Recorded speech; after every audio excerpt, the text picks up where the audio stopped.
سے آباد تھے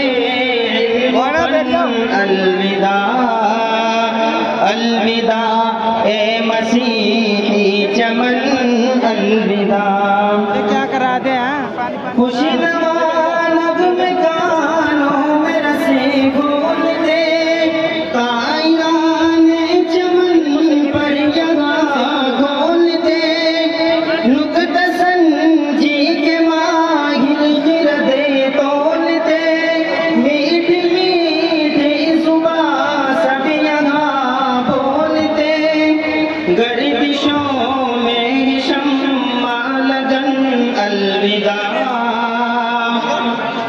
گردشوں میں شمع لگن الوداع الوداع اے مسیحی چمن الوداع۔ السلام علیکم سامعین، 23 رجب المرجب ہے، 15 فروری ہے۔ خبر کا عنوان ہے مفتاح العلوم جلال آباد میں 75 فضلاء کی دستار بندی، علماء نے علم کی اشاعت، اہل اللہ کی صحبت اور قناعت اور تواضع کے ساتھ زندگی گزارنے کی نصیحت کی۔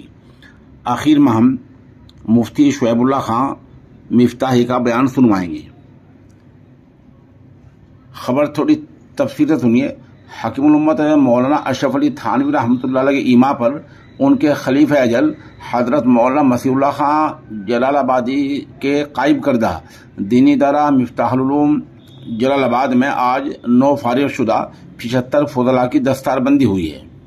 یہاں اجلاس عام منعقد ہوا ہے جہاں ہزاروں لوگوں نے شرکت کی ہے اور مفتی رفیع الزماں صاحب نے بخاری شریف پوری کرائی ہے۔ جیسے کہ ہم نے بتایا کہ مولانا شعیب اللہ خان کا زبردست بیان ہوا ہے جس کو ہم آخر میں سنوائیں گے۔ ادھر مفتی رفیع الزماں نے بخاری شریف میں استعمال کردہ الفاظ عدل، قسط، میزان، رحم پر طویل بحث کی اور گمراہ کن فرقوں کے اس دعوے کو پوری طرح رد کیا کہ قیامت میں اعمال نامے نہیں تولے جائیں گے۔ انہوں نے حدیث کی سند پر بھی بحث کی ہے۔ اس کی نظامت مولانا محمد ایوب نے کی ہے اور اجلاس کی شروعات مولوی عظمت اللہ کی تلاوت، مولوی ابصار کی نعت اور مولانا محمد سالم و اویس کے ترانے سے ہوئی ہے۔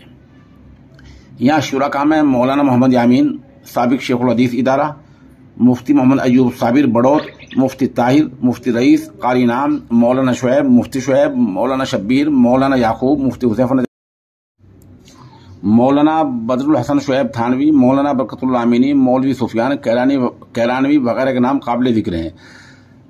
تصاویر اور ویڈیوز کے لیے جہاں ہم مولانا محمد ایوب مفتاحی کے شکر گزار ہیں، وہیں مولوی سفیان کیرانوی کے بھی شکر گزار ہیں۔ تبرکن ہوا کرتی ہے اور اپنے انتصاب کے لیے ہوا کرتی ہے، اس لیے نہیں ہوا کرتی کہ کوئی آدمی دوسروں سے اپنے آپ کو کاٹ لے اور فرقہ بن جائے۔ یہ بات انتہائی معیوب ہوتی ہے، بالخصوص حضرات علماء کے درمیان میں تو کبھی یہ تصور بھی نہیں آنا چاہیے۔ بہرحال یہ حضرت نے اس وقت فرمایا تھا وہ مجھ کو یاد ہے اور لوگوں نے بھی دعائیں ضرور کی ہوگی۔ میں اپنی بات سنا رہا ہوں، ہم کئی طلبہ مل کر دعا میں مشغول ہوئے کہ حضرت سے استفادے کا موقع اللہ ہم کو عطا فرمائے اور آخری درس بخاری شریف کا